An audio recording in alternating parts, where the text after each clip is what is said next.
Hello မင်္ဂလာပါကျွန်တော်အခုရောက်နေတာကတော့ဒီဘန်ကောက်ရောက်လို့ရှိရင်မဖြစ်မနေလာလေရမယ့်နောက်ထပ်နေရာတစ်ခုပေါ့နော် China Town Night Market ကိုရောက်နေတာဖြစ်ပါတယ်ကျွန်တော်အခုရောက်နေတဲ့ဒီဘန်ကောက်က China Town Night Market ဆိုလို့ရှိရင်ဒီနိုင်ငံခြားသားဧည့်သည်တွေကြားမှာလည်းမကားရနဲ့ local လူငယ်တွေကြားမှာလည်းအရန်ကိုကစားတယ်ပေါ့နော်ဘာလို့လဲဆိုတော့ဒီနေရာကညဘက်မှာဆိုလို့ရှိရင်ဒီသူ့ရဲ့မီးရောင်နေနဲ့ဓာတ်ပုံရိုက်တော့အရန်လှတယ်ပေါ့နော်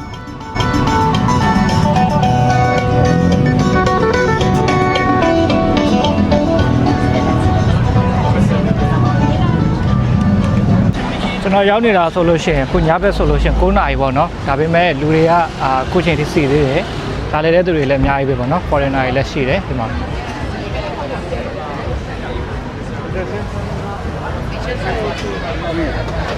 ဝါစားစရာရတော့အများကြီးပဲ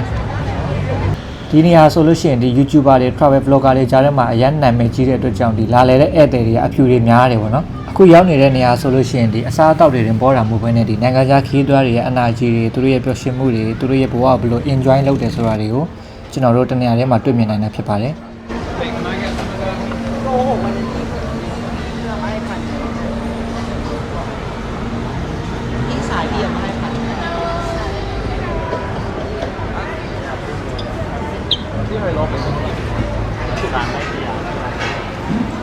ကိုကိုနဲ့ ice cream ဝယ်စားတာပေါ့နော်90နဲ့မှ9ဘတ်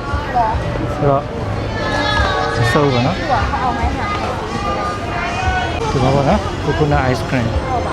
90နဲ့9ဘတ်ပေးရပါတယ်ပြီးတော့ဒီနေရာကိုလာလိုက်မဆိုလို့ရှိရင်တော့ဒီညနေ6နာရီ9နာရီပေါ့နော်9နာရီရဲ့နောက်ပိုင်းမှာလာပြီးတော့လဲလာပို့ပြီးတော့အဆင်ပြေတယ်ဘာလို့လဲဆိုတော့အပူချိန်အပူနည်းနည်းတက်တာတယ်ပေါ့နော်ပြီးတော့ညဘက်ဆိုတော့ဒီဘေးမှာမီးတွေပါဖွင့်လိုက်လို့ရှင်ပို့ပြီးတော့လှတယ်ပေါ့နော်ဆိုတော့လာလဲမယ်ဆိုတော့ဒီညဘက်လာလဲတာကိုပို့ပြီးတော့ recommend လုပ်ချင်တယ်ပေါ့နော်เจรจาขอให้เธอได้โปรดเห็นใจจงอย่าจากไปไหน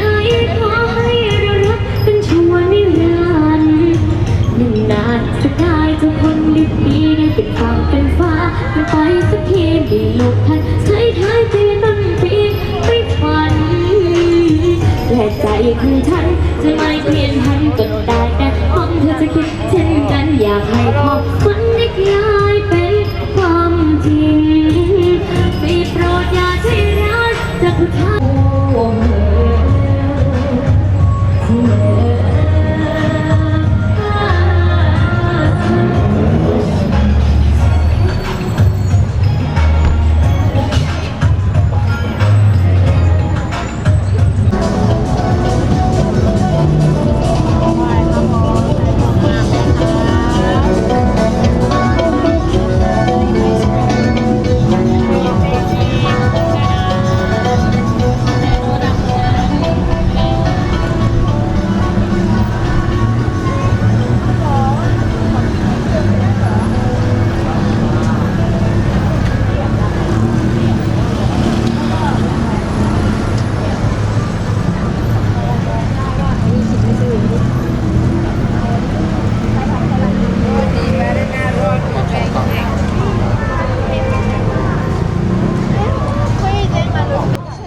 အခု China Town Market မှာဆိုလို့ရှိရင်ဒီမြန်မာတွေရောင်းနေတဲ့မြန်မာဆိုင်တွေလည်းအများကြီးရှိတာဖြစ်တဲ့အတွက်ကြောင့်လေကိုကဒီထိုင်းလိုလည်းမပြောတတ်ဘူးအင်္ဂလိပ်လိုလည်းကောင်းကောင်းမပြောတတ်ဘူးဆိုလို့ရှိရင်တော့မှအဆင်ပြေတယ်ပေါ့နော်မြန်မာတွေရောင်းနေတဲ့ဆိုင်မှာတွားစားလို့ရတယ်ပြီးတော့ဒီအားလုံးကဒီဘတ်90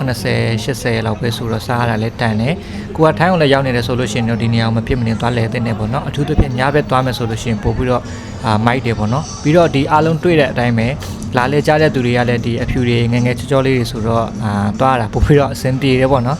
ဒီနေရာကိုလာလဲမဆိုလို့ရှိရင်တော့ဒီ MRT Blue Line စီးလာလို့ရှိရင်လမ်း9မိနစ်လောက်ရှောက်လို့ရှိရင်အဆင်ပြေတယ်ပေါ့နော်ဆိုတော့ဒီဗီဒီယိုလေးကဒီလောက်ပါပဲနောက်ဗီဒီယိုမှာပြန်ပြီးတော့တွေ့ပါမယ်အားလုံးအဆုံးထိကြည့်ပေးတဲ့အတွက်ကျေးဇူးတင်ပါတယ်